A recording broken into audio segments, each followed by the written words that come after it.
함께 읽은 본문은 빌립보 교회를 향해 바울 사도가 쓴 서신입니다. 사도행전 16장에 보시면 사도 바울이 마게도니아 지역으로 건너가서 처음 전도하고 머무른 도시가 빌립보입니다. 거기에서 유명한 일화가 있었죠.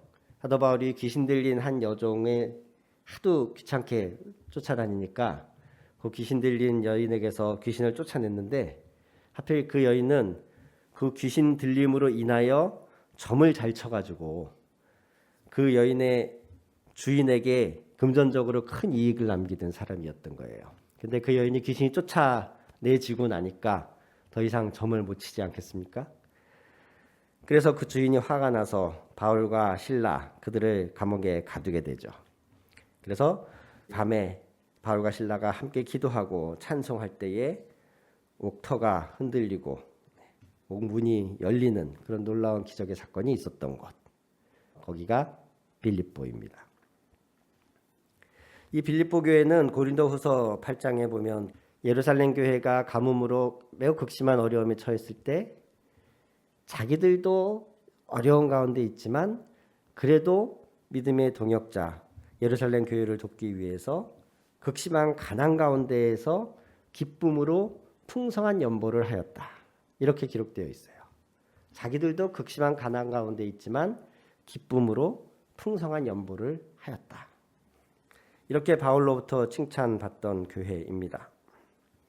거기에서 그치지 않고 내가 예수 그리스도의 심장으로 너희 무리를 얼마나 사모하는지 하나님이 내 증인이시니라.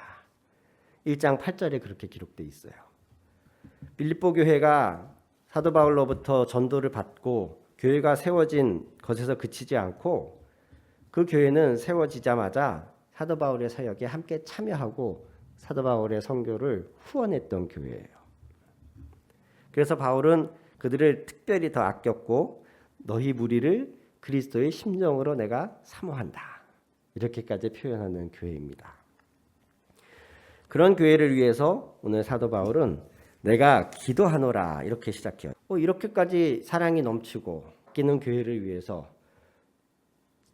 바울 사도는 어떤 기도를 할까요?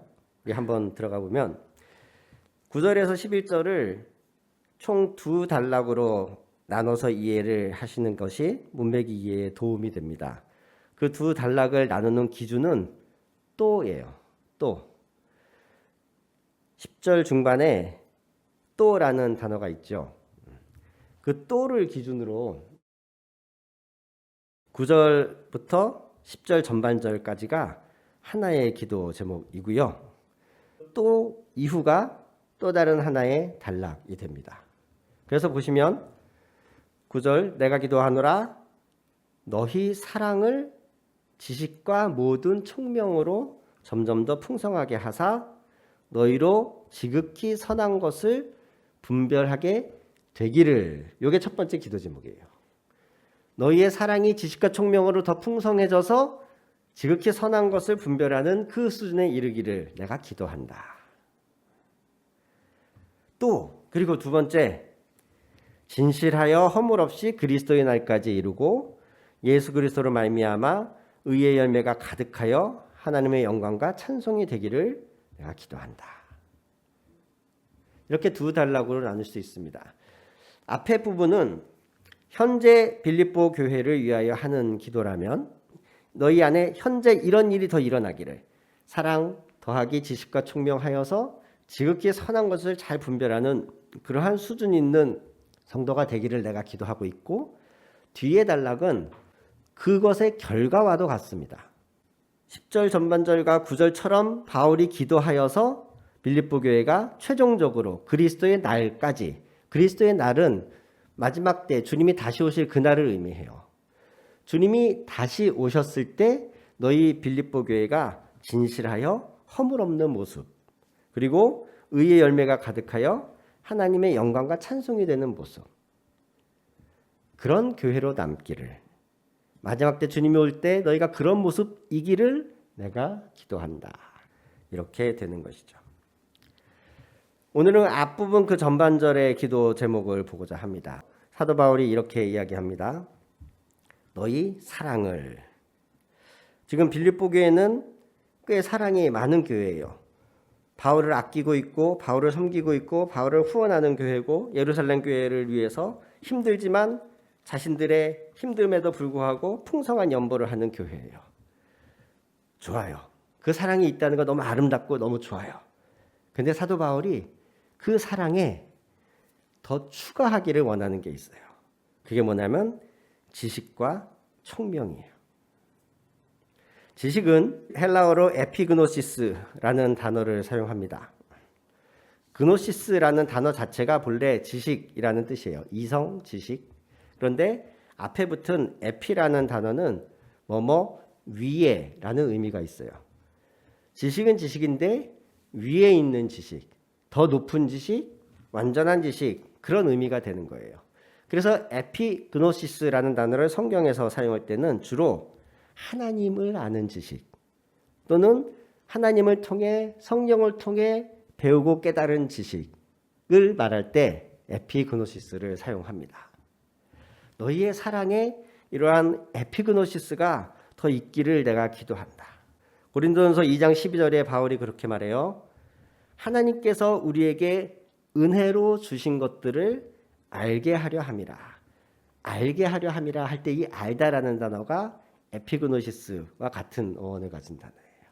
하나님이 내게 주신 것을 아는 지식. 그리고 두 번째로 바울은 총명이 너희에게 있기를 내가 기도한다 라고 말하는데 여기서의 총명은 지혜, 통찰력, 어떤 분별력을 의미합니다. 지식과 경험 등을 통해서 좋은 것과 나쁜 것, 선한 것과 악한 것을 분별하는 덕목. 그것을 성경에서는 총명이라는 단어로 사용하셨어요. 요즘 시대에 우리가 더 적절한 단어를 찾는다면 분별력이라고 번역하는 것이 가장 적절할 것 같아요. 너희에게 이 두 가지가 덧입혀지기를. 사랑 플러스 지식과 총명. 그러면 너희의 사랑이 더 풍성해질 것이다. 너희의 사랑에 지식과 총명이 더하여져서 그 사랑이 더 풍성해지고 그 결과, 최종적인 결과는 지극히 선한 것을 분별할 줄 알게 될 것이다. 내가 그렇게 되기를 기도한다. 이렇게 말씀하고 있어요.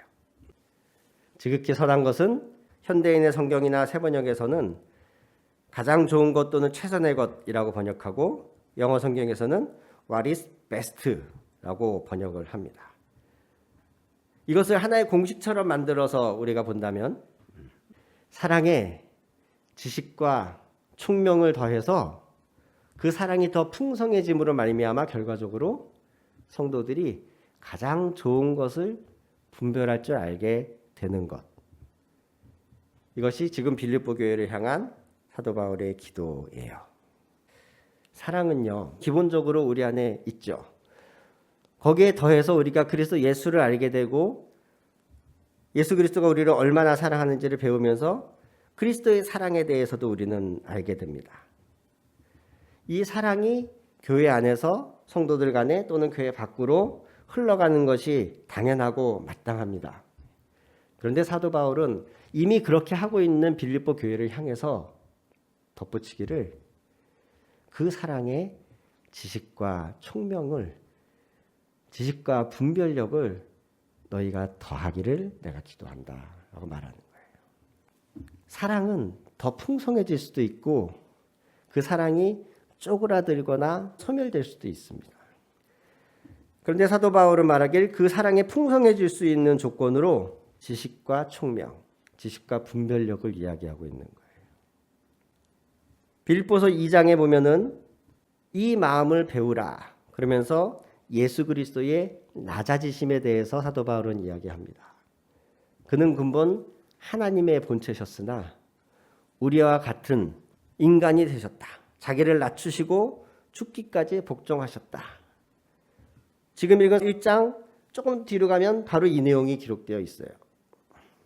결국 사도 바울은 말씀하기를 너희의 그 사랑 안에 그리스도의 낮아지심에 대한 그 지식, 하나님이 우리에게 주신 은혜에 대한 지식이 더 덧입혀질 때에 너희의 그 사랑이 더 풍성해질 것이다.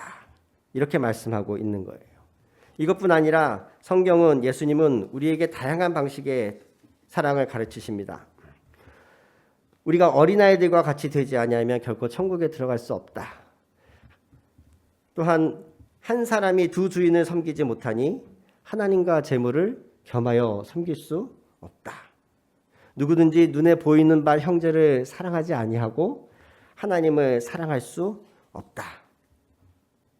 우리의 사랑이 단순히 내 마음에 끌리는 어떤 감정 같은 것이면 교회 안에서 성도가 서로를 섬기고 교회가 이웃을 섬기고 하는 그 모습이 단순히 어떤 감정적인 사랑에서 머물면 그 사랑은 때로는 오히려 왜곡되거나 상처를 줄 수가 있어요. 그 사랑에 지식이 더해져야 돼요. 어떤 지식? 하나님으로부터 배운 지식. 하나님을 통해서 알게 된 지식. 하나님 말씀 또한 하나님의 그 성품, 그리스도 예수가 우리를 어떻게 섬겼는지에 대한 이 전반적인 지식을 가진 사람이 사랑의 행위를 할 때에, 섬김을 할 때에 그 사랑이 더 풍성해지고 아름다워지는 겁니다.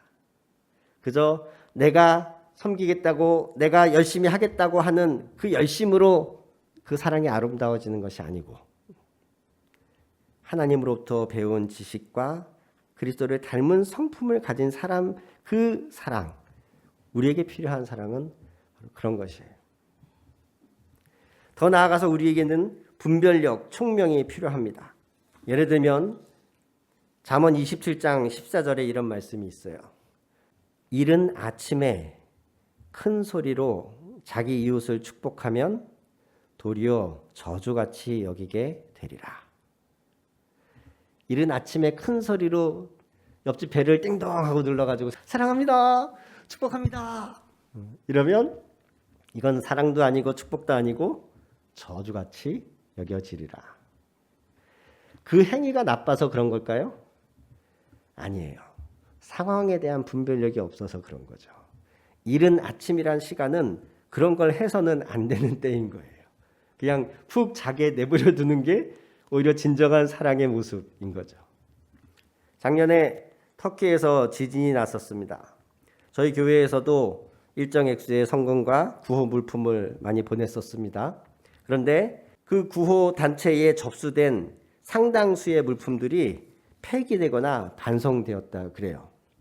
왜냐하면 현지에 맞지 않는 것들이 너무 많이 오거나 아니면 거의 쓰다가 버린 것 같은 이런 성의 없는 물건들이 굉장히 많았다는 거죠. 현지에는 전기도 안 들어오는데 전기장판을 보내신 분들이 있기도 하고, 우리나라는 명절 선물로 주고받는 귀한 음식이지만 현지에서는 돼지고기이기 때문에 사람들이 손도 대지 않는 그런 스팸, 쉽게 상하는 음식들, 고장난 전자제품들, 심지어 그 종이학을 접어서 보내는 분도 있고 편지를 써서 보내는 분들도 있고, 그 마음은 알겠는데 현지에서 아무 도움이 되지 않는다는 거예요. 오히려 구호 물품을 받아서 정리하고 보내는 사람들의 일만 많게 하는 거죠. 이런 분별력 없는 사랑은 사랑을 더 풍성케 하는 게 아니라 그 사랑을 오히려 왜곡시키고 쭈그러들게 해요. 김창옥 소통 강사가 그런 말을 한 적이 있습니다. 예의 없는 사랑은 폭력이다.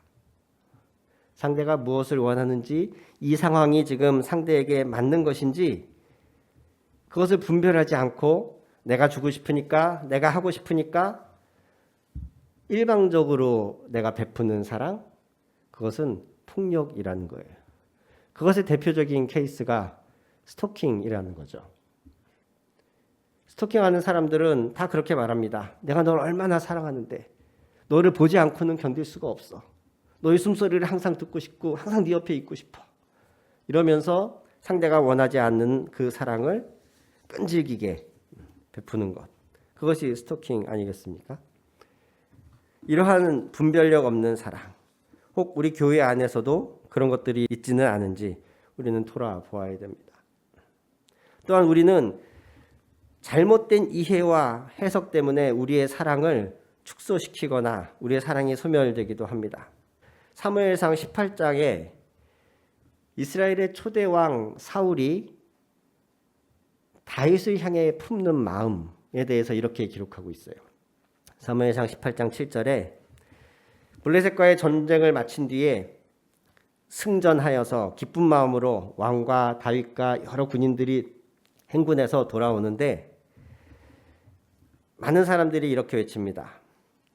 사울이 죽인 자는 천천히요, 다윗은 만만이로다. 사울도 큰 공을 세웠지만 다윗이 그때 골리앗을 잡았으니까 다윗이 더 많은 공을 세웠다. 이런 의미인 거죠. 사울은 천천히요, 다윗은 만만이로다. 이 말을 들은 사울이 이렇게 생각합니다. 사무엘상 18장 8절에 사울이 그 말에 불쾌하여 심히 노하여 이르되 다윗에게는 만만을 돌리고 나에게는 천천을 돌리니 그가 더 얻을 것이 나라 말고 무엇이랴.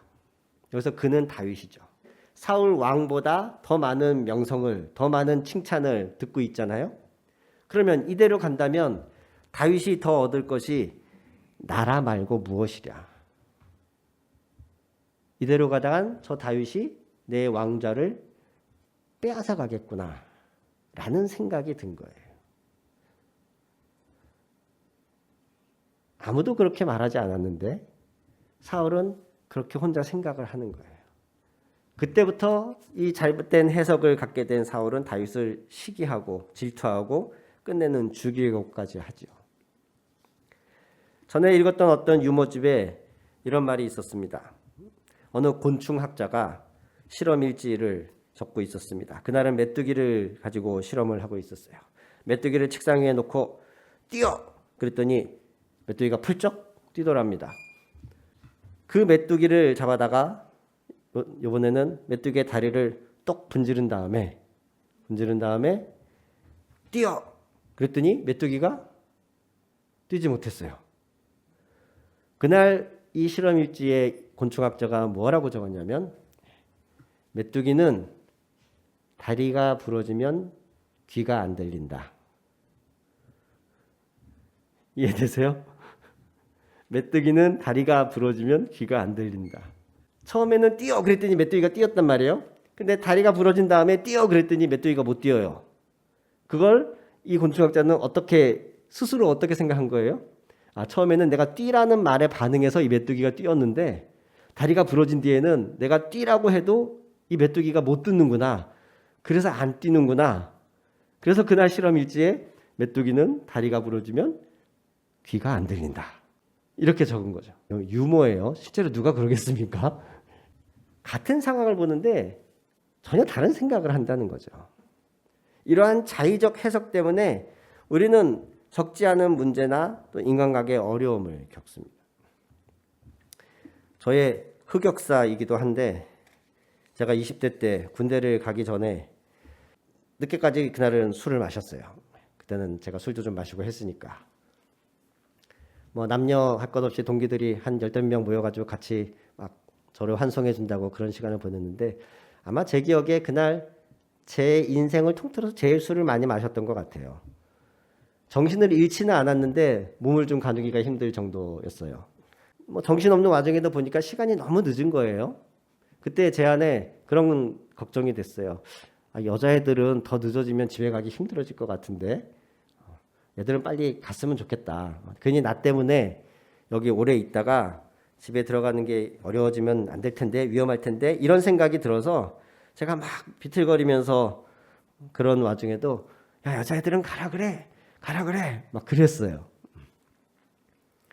나중에 이게 제가 군대를 제대하고 나중에서야 친구들이 저에게 하는 얘기를 듣고 이게 전혀 다른 생각을 했구나 깨달은 게, 저는 밤에 늦어서 여자의 동기들이 위험해질까 봐 그런 말을 한 건데 다른 동기들은 내가 술 취한 모습을 보여주는 게 창피해서 여자들은 가라고 했다 이렇게 생각들을 하고 있더라고요. 같은 상황인데 보는 관점이 저마다 달라요. 우리에게는 총명이 필요해요. 분별력이 필요해요. 내가 혹시 스스로 오해하고 있지는 않은 건지 우리는 가끔 돌아봐야 됩니다.